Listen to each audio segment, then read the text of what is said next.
Hello guys, welcome to my YouTube channel exponential mathematics. Exponential mathematics YouTube channel में मैं आपका हार्दिक स्वागत करता हूं। उम्मीद करते हैं कि आप अच्छे होंगे। वीडियो लेक्चर के इस सीरीज में आज हम ग्रुप थ्योरी का 5th लेक्चर को डिस्कस करेंगे और जो कुछ क्वेश्चंस एक्सरसाइज का बचा हुआ है उसको डिस्कस करेंगे। तो CSIR नेट के लिए बहुत ही यूजफुल होता है।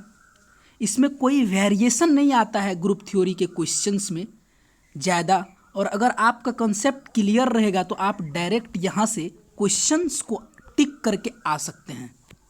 तो चलिए देखते हैं बिना किसी डिले का। कल हम इस टेबल को देखे थे, यहाँ से पता चला था कि कौन सा सेट ग्रुप फॉर्म करता है और कौन सा सेट ग्रुप फॉर्म नहीं करता है। हम आइडेंटिटी देखे थे कि जेड के अंडर आइडेंटिटी क्या होता है, 0 होता है। किस टाइप का एलिमेंट होता है, के टाइप का एलिमेंट होता है। एबिलियन होता है कि नहीं, इन सब सारी चीज़ों को डिस्कस किए हुए हैं। तो चलिए नेक्स्ट देखते हैं कि नेक्स्ट क्या है। कुछ प्रॉपर्टीज देखे थे। नेक्स्ट में क्या था, नेक्स्ट में एक प्रॉपर्टीज था uniqueness of identity. Uniqueness of identity, इसका प्रूफ भी हम लोग देखे थे कि पहले क्या करते हैं, पहले 2 आइडेंटिटीज ले लेते हैं, फिर क्या करते हैं, इसके करस्पॉन्डिंग ये सेटिस्फाई होगा, इसके करस्पॉन्डिंग ये सेटिस्फाई होगा। अब क्या करेंगे, फर्स्ट में a is equal to E dash ले लेंगे और सेकेंड में a is equal to E ले लेंगे, क्योंकि जब फर्स्ट केस में ई आइडेंटिटी एलिमेंट है तो ई डैश एक आर्बिट्ररी एलिमेंट होगा। सिमिलरली जब सेकेंड केस में मेरा ई डैश आइडेंटिटी एलिमेंट है तो ए बराबर ई जो होगा वो आर्बिट्ररी एलिमेंट होगा। फिर जाके उसको वैल्यू पुट कर देंगे तो यहाँ से हमको क्या आ जाएगा, ये मिल जाएगा E is equal to E dash. Next property क्या था, उसको भी रिवाइज कर लेते हैं। नेक्स्ट प्रॉपर्टी था law of cancellation. Law of cancellation में भी क्या किए थे हम, प्री मल्टीप्लाई किए थे प्रूफ करने के लिए। पोस्ट मल्टीप्लिकेशन किए थे, किससे, ए इनवर्स से। तो यहाँ से ये भी हम लोग देख चुके हैं। आप इसको रिवीजन करते रहिए, इससे आपका जो भी डाउट होगा वो क्लियर होता जाएगा। नेक्स्ट देखते हैं, नेक्स्ट क्या प्रॉपर्टीज था। नेक्स्ट था uniqueness of inverse. Uniqueness of inverse में क्या किए थे, 2 इनवर्स सपोज कर लिए थे कि B and C both are inverse of A। तो क्या होगा, जब मेरा B इनवर्स होगा तो यहाँ से AB बराबर E हो जाएगा, और जब मेरा C इनवर्स होगा तो यहाँ से AC बराबर E हो जाएगा। फिर जाके क्या होगा, AB बराबर AC, क्योंकि AB बराबर क्या है, E है, और AC बराबर क्या है, E है। तो यहाँ से ये दोनों इक्वल हो जाएगा। जब ये दोनों इक्वल हो जाएगा तो हम यहाँ से बोलेंगे बाय लेफ्ट कैंसिलेशन, ये ए कैंसिल आउट हो जाएगा, B बराबर क्या आ जाएगा, C हो जाएगा। अब नेक्स्ट देखते हैं, नेक्स्ट प्रॉपर्टी क्या था। देखिए नेक्स्ट में क्या है, ये जब मल्टीप्लिकेटिव ग्रुप होगा, जब एडिटिव ग्रुप होगा तो क्या क्या हो सकता है, किस टाइप से इसका ऑपरेशन होगा, आइडेंटिटी होगा, मल्टीप्लिकेटिव इन्वर्स होगा, ये सब देखे थे। सिमिलरली एडिशन में भी हम लोग देख चुके हैं। चलिए नेक्स्ट देखते हैं कि नेक्स्ट क्या हम लोग किए थे। नेक्स्ट में हम ये देखे थे कि all the group do not have the property, ये वाला प्रॉपर्टी ग्रुप फॉलो नहीं करता है। ये फॉलो तब करता है जब कोई एक कंडीशंस दिया हुआ है। ये भी हम लोग आगे प्रूफ करेंगे। तो चलिए नेक्स्ट देखते हैं, नेक्स्ट स्लाइड में क्या है। नेक्स्ट स्लाइड में हम लोग देखे थे socks and shoes property. Socks and shoes property में कुछ नहीं होता है, अगर ग्रुप का कोई 2 एलिमेंट है, उसके प्रोडक्ट का जब इन्वर्स निकालते हैं तो देखिए क्या होता है, ये ए बी है तो इसका ऑर्डर चेंज हो जाता है, बी इन्वर्स और ए इन्वर्स हो जाता है। इसी को बोलते हैं सॉक्स एंड शूज प्रॉपर्टी। मतलब पहले सॉक्स पहनते हैं फिर शू पहनते हैं, लेकिन जब ओपन करने लगते हैं तो पहले शूज को उतारते हैं फिर सॉक्स को उतारते हैं। तो इसी के बेसिस पे इसको नेम दे दिया गया सॉक्स एंड शूज प्रॉपर्टी। देखिए हम लोग इस क्वेश्चन को भी इस क्वेश्चन को डिस्कस करते हैं कि ये क्वेश्चन क्या है। इसमें बोल रहा है in each case find the inverse of element under given operation. मतलब 13 का आपको Z20 में क्या करना है, इनवर्स निकालना है। यहाँ पे क्या हो गया, एडिशन मोडुलो n, और आपको पता है कि जब एडिशन मोडुलो n होता है तो जब इनवर्स किसी भी एलिमेंट का क्या होता था, ये n माइनस के होता था, वेयर के क्या था, एलिमेंट था Zn का। तो यहाँ पे के बराबर क्या है, 13 है, तो यहाँ पे क्या करेंगे, 20 माइनस 13 करेंगे, that will be equal to 7। That means 13 का जो इनवर्स होगा वो क्या हो जाएगा, 7 हो जाएगा। किसमें, Z20 में। अब नेक्स्ट देखते हैं, बोल रहा है 13 का जो U14 का एक एलिमेंट है 13, इसमें 13 का इन्वर्स निकालना है। देखिए 13 का इन्वर्स हम कैसे निकालेंगे, क्या था, 13 इंटू एक्स मॉड 14 करेंगे, हमको क्या मिलना चाहिए, 1 मिलना चाहिए। अब देखिए U14 में कौन सा एलिमेंट होता है, U14 में जो एलिमेंट होता है ये इसमें किस टाइप का एलिमेंट होता था, वो सारा एलिमेंट जो 14 से कम होता था और जिसका GCD क्या होता था, 1 होता था। तो देखिए 1 का GCD 1 का GCD 14 के साथ 1 होगा, 2 नहीं होगा क्योंकि 2 और 14 का GCD 2 होता है, 3 होगा, फिर 4 नहीं होगा, 5 होगा, 6 नहीं होगा, 7 नहीं होगा, 8 भी नहीं होगा, 9 होगा, और 10 भी नहीं होगा, 11 होगा, 12 भी नहीं होगा, 13 होगा। हमको क्या निकालना है, हमको इसका इन्वर्स निकालना है। मतलब क्या हुआ कि देखिए, मतलब इसी में से कोई एक एलिमेंट होगा जिसका जो इसका क्या होगा, इन्वर्स होगा। यहाँ पे आइडेंटिटी 1 है। इन्वर्स निकालने के लिए हम क्या करेंगे, इसको देखेंगे कि मल्टीप्लाई करते हैं सारे एलिमेंट के साथ, मॉड लेते हैं 14 तो कितना मिलता है। तो सबसे पहले हम चेक करेंगे क्या क्या एलिमेंट है, 1 3 5 9 एंड, तो 13 के साथ जब 1 को करेंगे तो वो क्या देगा हमको, वो हमको 13 देगा। 13 के साथ जब हम 3 को मल्टीप्लाई करेंगे तो ये क्या देगा, 39 देगा, और 39 मॉड 14 लेंगे तो ये क्या आ जाएगा, ये आएगा हमको कितना, 14 से डिवाइड करेंगे तो क्या आ जाएगा, 14 2 जा 28, और ये हमको 11 आ जाएगा। तो यहाँ से ये कभी इसका क्या होगा, इन्वर्स नहीं हो सकता है। अब हम क्या करेंगे, 13 को 5 से गुना करेंगे, जब 13 को 5 से गुना करेंगे तो ये क्या आएगा, 65 आएगा, और इसका मॉड क्या लेंगे, इसका मॉड लेंगे 14, तो 14 से डिवाइड करेंगे तो 14 चौके 56, ये क्या हो जाएगा, 9 हो जाएगा। ये भी इसका इन्वर्स नहीं हो सकता है। अब हम लोग क्या करेंगे, 13 को 9 से गुना करेंगे तो ये कितना होगा, 9 तिया 27, 2 9 दूना 11। अब इसको हम लोग क्या करेंगे, मॉड लेंगे 14 का, तो क्या हो जाएगा, 14 6 जा 84, 14 7 जा 98, 14 8 जा 112, तो यहाँ से ये 2 आ जाएगा, ये भी नहीं होगा। अब हम लोग 13 इंटू क्या करेंगे, 11 करेंगे, तो ये देखिए क्या होगा, ये 3 हो जाएगा, 11 33, 11 43। तो यहाँ से हम लोग जब मॉड लेंगे तो ये क्या होगा, यहाँ से मॉड क्या आएगा, 3 आएगा, ये भी नहीं होगा।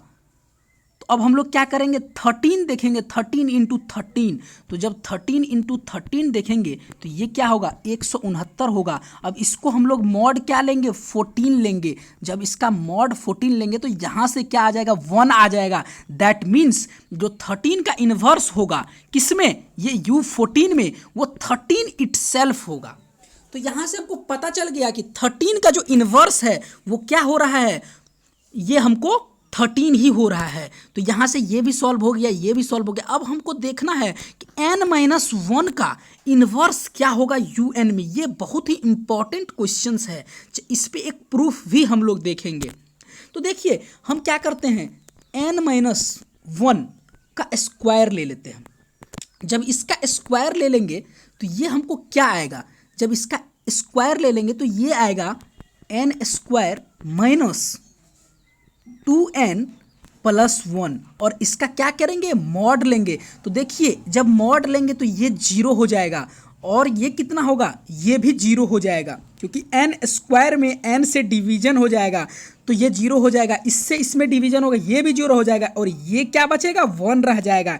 इसका मतलब ये हुआ कि जब n माइनस वन का स्क्वायर कर रहे हैं तो हमको क्या आ रहा है, हमको वन आ जा रहा है। इसका मतलब क्या होगा, n माइनस वन का जो इन्वर्स होगा वो क्या होगा, n माइनस वन ही होगा। अब नेक्स्ट देखते हैं कि नेक्स्ट में क्या है। देखिए 3 माइनस टू जो है, 3 minus two belongs to C dash और सी डैश में क्या, सॉरी सी स्टार में क्या होता है, नॉन जीरो कॉम्प्लेक्स नंबर होता है। तो यहाँ से हम इसका फॉर्मूला हम लोग देखे थे कि अगर a प्लस बी कोई एलिमेंट है i belongs to C star तो उसका जो इन्वर्स होता था क्या होता था, a by A square plus B square minus B I upon A square plus B square. तो यहाँ से आप निकाल सकते हैं इसका इन्वर्स। सबसे पहले क्या लेंगे, ए स्क्वायर और बी स्क्वायर निकालेंगे। तो चलिए देखते हैं ए स्क्वायर बी स्क्वायर क्या आता है। तो यहाँ से देखिए 3 स्क्वायर प्लस माइनस टू का स्क्वायर, ये कितना आ जाएगा, 9 प्लस 4 आ जाएगा, मतलब 13 आ जाएगा। फिर क्या करेंगे, यहाँ से हम लोग क्या कर देंगे, 3 अपॉन 13 हो जाएगा, सॉरी इसका नहीं, ये रूट नहीं होगा, इतना ही होगा, 3 अपॉन 13 हो जाएगा, माइनस 2i अपॉन 13 तो क्या हो जाएगा, आई हो जाएगा, ये माइनस माइनस प्लस हो जाएगा यहाँ पे। तो ये इसका इन्वर्स हो जाएगा किसमें, सी स्टार में। तो चलिए अब नेक्स्ट क्वेश्चन को देखते हैं कि नेक्स्ट क्वेश्चन क्या है। नेक्स्ट क्वेश्चन में बोल रहा है, नेक्स्ट क्वेश्चन में है लिस्ट ऑफ U20 एलिमेंट। मतलब देखिए U20 में किस टाइप का एलिमेंट होगा, इसमें set of all those element जिसका जीसीडी हम 20 के साथ लेंगे तो क्या होगा, 1 होगा, और वो सारा एलिमेंट क्या होगा, नंबर 20 से कम हो जाएगा। तो देखिए 1 हो जाएगा, 2 नहीं होगा, 3 हो जाएगा, 4 नहीं होगा, 5 भी नहीं होगा, 6 भी नहीं होगा, 7 होगा, 9 होगा, 8 भी नहीं होगा, 10 भी नहीं होगा, फिर 11 हो जाएगा, 13 हो जाएगा, फिर ये क्या हो जाएगा, 17 हो जाएगा और 19 हो जाएगा। मतलब ये सारा एलिमेंट किस में होगा, ये U20 में होगा। अब देखिए हम लोग नेक्स्ट क्वेश्चन को डील करते हैं। बोल रहा है कि सो दैट 1 to 3 एक सेट में एलिमेंट है under multiplication modulo 4 is not a group but this element, इसमें क्या है, फिर ये सेट 4 ऐड हो गया, under multiplication modulo 5 is a group.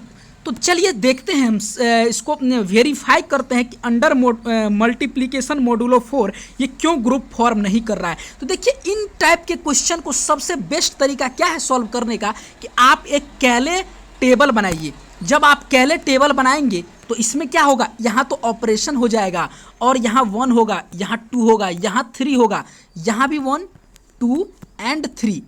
तो हम लोग इस पे परफॉर्म करेंगे, ऑपरेशन को देखते हैं क्या आता है। तो देखिए ये 1 हो जाएगा, ये क्या होगा, 2 हो जाएगा, ये 3 हो जाएगा, यहाँ से 2 होगा और यहाँ 4। देखिए मॉडुलो 4 है तो ये 0 हो जाएगा, फिर यहाँ से 6 हो जाएगा तो मॉडुलो 4 लेंगे तो ये 2 हो जाएगा। सिमिलरली यहाँ 3 होगा, यहाँ 2 होगा और यहाँ पे क्या होगा, 1 होगा। देखिए इस टेबल में जो भी एलिमेंट आएगा उसको क्या होना पड़ेगा, इस सेट का एलिमेंट होना पड़ेगा। बट 0 एक ऐसा एलिमेंट है जो इस सेट में बिलोंग नहीं कर रहा है। इसका मतलब we can easily say that this set is not a group under multiplication modulo 4। अब देखते हैं नेक्स्ट क्या है। नेक्स्ट भी इसी तरीके से कैले टेबल बनाएंगे और मल्टीप्लीकेशन मॉडुलो क्या लेंगे, 5 लेंगे। ये क्या है, 1 है, 2 है, 3 है और 4 है। यहाँ पे क्या है, 1 2 3 एंड 4। इसी तरीके से आप इसमें भी परफॉर्म कीजिए, क्या इसका जो मतलब ऑपरेशंस है, देखते हैं क्या आता है। सब इसको जब सॉल्व करेंगे तो ये 1 होगा, ये 2 होगा, ये क्या हो जाएगा, 3 होगा, ये 4 होगा, ये हो जाएगा 2 2 2 जा 4 एंड 6 मॉड 5 लेंगे 1 आएगा, ये 4 दूना 8 मॉड 5 लेंगे 3 आएगा, और इसको ये 3 हो जाएगा, 3 दूना 6 मॉड 5 ये 1 हो जाएगा, 3 तिया 9 मॉड 5 4 हो जाएगा, 4 तिया 12 मॉड 5 ये 2 होगा, 4 इकाई 4 हो जाएगा, 4 दूना 8, मॉड 5 लेंगे 3 हो जाएगा, और 4 या 12, और ये फिर इसको मॉड 5 लेंगे तो ये 2 हो जाएगा, और फिर 4 चौके 16, अब 5 तिया 15 1 हो जाएगा। देखिए इस बार जो भी एलिमेंट इस टेबल में आया है ये क्या है, इस सेट का एलिमेंट है 1 2 3 4, 2 4 1 3, 3 1 4 2, 4 3 1 2। That means all the element in the table is the set of is the element of set. So we can say that it is a group under multiplication modulo 5। तो अब देखिए main चीज यहाँ पे gist क्या है, जो crux की बात करते हैं, तो ये क्रक्स क्या है कि अगर टेबल में कहले टेबल में जो भी एलिमेंट आएगा वो उस सेट का आना चाहिए। अगर उस टेबल में एक ऐसा कोई भी एलिमेंट मिल गया जो उस सेट में बिलोंग नहीं कर रहा है, we will say that it is not a group under that operation, जो ऑपरेशन दिया हुआ है। तो चलिए अब नेक्स्ट क्वेश्चन को देखते हैं कि नेक्स्ट क्वेश्चन क्या है। नेक्स्ट क्वेश्चन भी बहुत इंपॉर्टेंट क्वेश्चन है। ये सब आपको देखने में लग रहा होगा छोटा, बट ये बहुत ही मतलब कंसेप्चुअल क्वेश्चन है। यही ग्रुप थ्योरी एब्स्ट्रैक्ट अलजेब्रा का आपका फाउंडेशन बनाता है। अब देखते हैं कि नेक्स्ट क्या है। एक सेट दिया हुआ है 5 15 25 और 35 का, बोल रहा is a group under multiplication modulo 14। ये आपको शो करना है। तो चलिए देखते हैं, शो करते हैं कि क्या मतलब कोई पहले तो सबसे पहले कंडीशन क्या होता है, क्लोज्ड अंडर गिवन ऑपरेशन। मतलब क्या हुआ, हर कोई दो मतलब सारा दो एलिमेंट लेंगे, मतलब किसी भी दो एलिमेंट को ले लेंगे और उसका जो मल्टीप्लिकेशन मॉड 14 होगा वो कहाँ होना चाहिए, वो इसी सेट में होना चाहिए। मतलब सारे एलिमेंट को चेक करना पड़ेगा। तो चलिए इसको भी आप कैसे सॉल्व कर सकते हैं, कैले टेबल के हेल्प से कर सकते हैं। क्योंकि देखिए अगर आप कैले टेबल के हेल्प से नहीं करिएगा तो वो लेंदी हो जाएगा और कहीं ना कहीं आप मिस्टेक कमिट कर दीजिएगा, वहाँ से प्रॉब्लम हो जाएगा। तो आप इसको कर लीजिएगा, ये आसान है। प्रीवियस क्वेश्चन जो है उसी के बेसिस पे है। अब बोल रहा है what is the identity element of this group, can you see any relationship between the group U8। तो चलिए इसको देख लेते हैं, इसको सॉल्व कर लेते हैं कि क्या है। एक कैले टेबल बनाते हैं। क्या होगा, यहाँ पे मॉड 14 होगा, ये 5 है, 15 है, 25 है, 35 है। अब देखिए यहाँ पे भी 5 15 25 35। तो आप क्या करिए, यहाँ से स्टार्ट करिए। तो ये क्या हो जाएगा, यहाँ से हम लोग क्या करेंगे, 5 25 हो जाएगा, 15 5 75, तो ये 35 हो जाएगा, और 25 5 125, तो 40 दूना 80, 40, ये 5 हो जाएगा। क्योंकि जब आप 125 में भाग दीजिएगा 40 से तो 120 होगा, 5 रिमेन बचेगा। अब इसमें क्या करते हैं, ये आप 35 इंटू 5 करिएगा तो यहाँ से आपको क्या आ जाएगा, यहाँ से आपको 15 आ जाएगा। इसको हम देखिए डायरेक्ट कैसे करते हैं। जब आप मल्टीप्लिकेशन मॉडुलो 40 लीजिएगा, इसको मल्टीप्लाई करने के बाद आपको ये शायद 15 आएगा। आप इसी तरह से ये इसको पूरे चेक कर लीजिएगा और फिर U8 भी ले लीजिएगा। U8 में भी क्या होता है, इसमें क्या होता है, वो ऑल दोज एलिमेंट होता है। U8 का एलिमेंट देखिए, देख लेते हैं क्या क्या होता है। 1 होता है, 3 होता है, 5 होता है, 7 होता है। तो देखिए अब ये सारा ग्रुप फॉर्म करेगा। तो इसी में देख लीजिएगा इसका क्या आइडेंटिटी है, किसका कौन सा इन्वर्स है, कुछ ना कुछ मतलब सिमिलैरिटी आएगा, और वैसे कुछ नहीं है। इसको बाद में भी और डिस्कस करेंगे आगे। और साइक्लिक सब ग्रुप है, ये सब क्लास जब हम लोग लेक्चर डिस्कस करेंगे तो और कंसेप्ट क्लियर होता जाएगा। तो चलिए देखते हैं नेक्स्ट क्वेश्चन। देखिए एक रिजल्ट है, इसको हम लोग रिजल्ट के तौर पे देखेंगे। रिजल्ट क्या है कि एक सेट है 1 2 डॉट डॉट डॉट ये n-1 तक। बोल रहा है कि ये जो ग्रुप होगा if and only if this will be a group, if and only if मतलब this will be a group under multiplication modulo n, if and only if n is prime. मतलब अगर प्राइम है n तब ये set जो होगा ये क्या होगा, ग्रुप होगा। इसको हम लोग एग्जाम्पल के हेल्प से देखेंगे।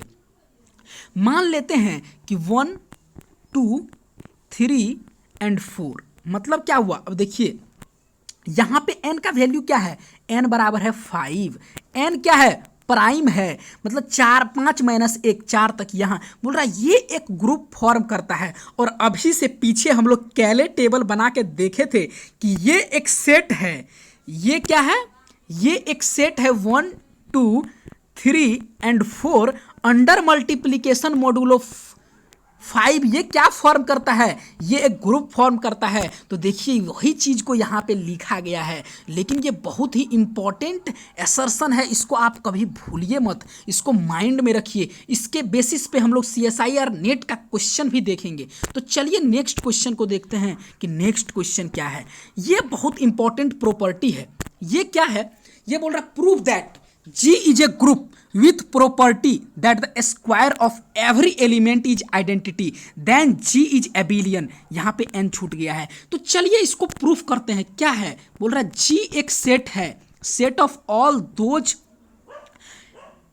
A such that A square is equal to क्या है, ई है, आइडेंटिटी है। तो आपको ये प्रूफ करना है कि ये क्या फॉर्म करेगा, ये एक एबिलियन ग्रुप फॉर्म करेगा। जी ऑलरेडी एक ग्रुप दिया हुआ है और उसका हर एलिमेंट का जब स्क्वायर करते हैं तो वो क्या दे रहा है, वो हमको आइडेंटिटी दे रहा है। Then we will show that G is abelian. तो देखिए एबिलियन का सबसे मेन प्रॉपर्टी क्या होता है कि वो ग्रुप कम्यूटेटिव हो जाए। मतलब अगर कोई दो एलिमेंट लेंगे, let a and b are arbitrary element in the group, then हम लोग को दिखाना क्या पड़ेगा, a b is equal to b a. ये अगर हम लोग प्रूफ कर दिए for all arbitrary a comma b element के लिए, तो हम लोग बोलेंगे कि जी जो है एक क्या है, एबिलियन ग्रुप है। तो चलिए देखते हैं, कंसीडर करते हैं, let a comma b b a element of G. तो देखिए जब ए का ये एलिमेंट होगा तो ये किस कंडीशन को सेटिस्फाई करेगा, A square is equal to E होगा, B square is equal to क्या होगा, ई होगा। अब देखिए जी एक ग्रुप है, ए भी जी का एलिमेंट है और बी भी जी का एलिमेंट है। तो जो ए इंटू बी होगा वो क्या होगा, ये भी इसका एलिमेंट होगा। क्योंकि जी ग्रुप है तो जो क्लोज्ड अंडर बाइनरी ऑपरेशन होता है वो ये क्या करेगा, उसको सेटिस्फाई करेगा। दैट मीन्स ए बी जो होगा वो भी कहाँ होगा, जी में होगा। जैसे ही ए बी क्या हो गया, जी में हो गया, तो जी का हर एलिमेंट स्क्वायर वाला प्रॉपर्टी को फॉलो कर रहा है। तो हम लोग यहाँ से बोल देंगे कि ए बी का स्क्वायर जो होगा वो क्या होगा, ई हो जाएगा। अब देखिए इसके आगे हम क्या करते हैं, अब ए बी का स्क्वायर जो है वो क्या है, वो ई है। देखिए जब स्क्वायर ऐसा होगा तो हम लोग इसको ऐसे नहीं लिख सकते हैं, इसको ऐसे लिखेंगे तो ये गलत हो जाएगा। इसको कैसे लिखेंगे, ये जो इसका स्क्वायर है इज इक्वल टू ई, हम लोग इसको लिखेंगे A B into A B, मतलब ए बी का दो बार मतलब गुना करेंगे, मल्टीप्लीकेशन करेंगे, बराबर ई। अब इसमें देखिए हम लोग इसमें प्री मल्टीप्लीकेशन करेंगे ए इनवर्स का। जब यहाँ पे ए इनवर्स का करेंगे तो यहाँ भी ए इनवर्स से मल्टीप्लाई हो जाएगा। ये क्या हो जाएगा, एसोसिएटिविटी लगा देंगे यहाँ पे, तो ये आइडेंटिटी हो जाएगा। फिर क्या बचेगा, ये बचेगा ये। अब क्या करेंगे इस, अब देखिए यहाँ पे क्या बचा, बी ए बी बराबर ए इनवर्स। अब क्या करेंगे, यहाँ पे बी इनवर्स से मल्टीप्लाई करेंगे तो यहाँ भी क्या हो जाएगा, प्री मल्टीप्लीकेशन होगा बी इनवर्स से, ये भी हमको आइडेंटिटी दे देगा। अब हमको बचेगा क्या, ए बी बराबर बी इनवर्स ए इनवर्स। अब देखिए ये चीज़ मिल गया हमको। अब एक चीज़ आपको पता है कि हमको ए स्क्वायर बराबर क्या दिया हुआ था, ई दिया हुआ था। तो यहां से ए इंटू ए बराबर क्या हो जाएगा, ई हो जाएगा। इसका मतलब ए इनवर्स क्या हो जाएगा, ए हो जाएगा, क्योंकि ए के साथ ए को मल्टीप्लाई कर रहे हैं, आइडेंटिटी दे रहा है। दैट मीन्स ये जो ए है ये क्या है, इसका इनवर्स है ये जो ए है। सिमिलरली हम लोग क्या बोलेंगे कि सॉरी बी इनवर्स बराबर क्या हो जाएगा, बी हो जाएगा। और हम लोग का जो रिजल्ट आया था वो क्या आया था, ए बी बराबर बी इनवर्स ए इनवर्स। अब देखिए बी इनवर्स बराबर बी है और ए इनवर्स बराबर ए है। यहाँ से हमको क्या पता चल गया, ए बी बराबर बी ए मिल गया। हम यहाँ से बोल सकते हैं कि जी जो है एबिलियन है। देखिए ये सब प्रॉपर्टी को खुद आप अपने से प्रैक्टिस कीजिएगा, बहुत आसान है। अगर एक दो बार लिखिएगा तो आपको समझ में आ जाएगा। अगर उसके बाद भी कोई भी डाउट रहता है तो आप फ्रीली कमेंट बॉक्स में कमेंट करिए। हम लोग अब एज ए फ्रेंड किसी भी टॉपिक को किसी भी तरीके से डिस्कस करेंगे। हो सकता है कोई कोई क्वेश्चंस या कोई प्रॉपर्टी हमको भी नहीं हो। चलिए अब नेक्स्ट देखते हैं कि नेक्स्ट क्या है।